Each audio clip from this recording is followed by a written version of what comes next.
আজ জামাই ষষ্ঠী, আর জামাই ষষ্ঠীর খাওয়া দাওয়ার শেষ পাতে তো একটু মিষ্টি চাই। তাই জামাই ষষ্ঠীতে মিষ্টির দোকানে উপচে পড়া ভিড় ঝাড়গ্রামে। সকাল থেকেই মিষ্টি কিনতে দোকানে লম্বা লাইন।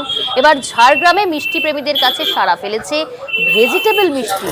জানবো, আমাদের সঙ্গে রয়েছে প্রতিনিধি রাজু। রকমারি মিষ্টি, কিন্তু ভেজিটেবল মিষ্টিও বিক্রি হচ্ছে ঝাড়গ্রামের এই বিশেষ দোকানে। জানতে চাইবো যে লম্বা লাইন ছিল সকাল থেকে, আর কি ছবি উঠে আসছে, কি এই মিষ্টি, বিশেষত্ব কি?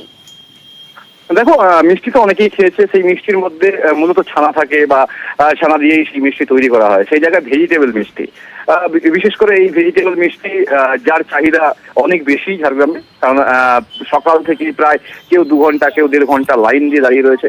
মূলত জামাই ষষ্ঠীর জামাইয়ের পথে সেই মিষ্টি তুলে দেওয়ার জন্যই মূলত সকাল থেকে লাইন দিচ্ছেন। সকালেই কেউ 1 ঘন্টা তো কেউ 1.5 ঘন্টা দাঁড়িয়ে থেকে সেখান থেকেই মিষ্টি নিচ্ছে।